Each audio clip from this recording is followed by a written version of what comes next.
Hello साथीहरू सम्पूर्णमा good evening.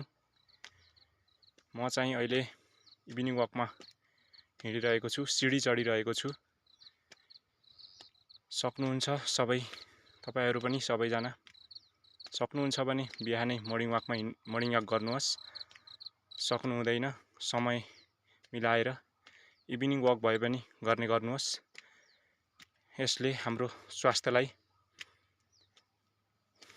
अति नै फाइदा दिने गर्दछ।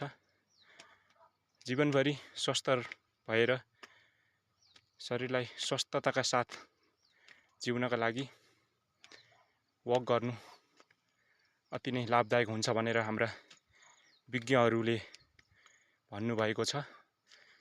दिनभरि अरू कुनै काम गर्न सकिँदैन भने पनि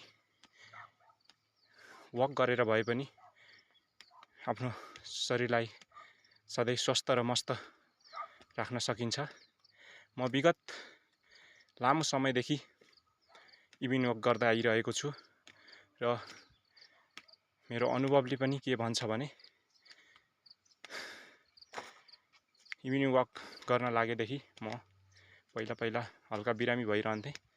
वक गर्न लागेदेखि धेरै बिमारहरू चाहिँ निर्मूल हुँदै गइरहेका छन्। त्यसैले म यसलाई प्राथमिकता दिइरहेको छु। आजसम्म विगत लामो समयदेखि म इभिनिङ वक गर्दै आइरहेको छु।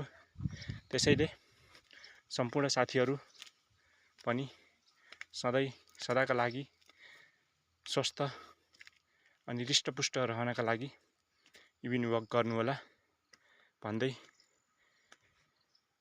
बिदा हुन्छु। हस्त, धन्यवाद।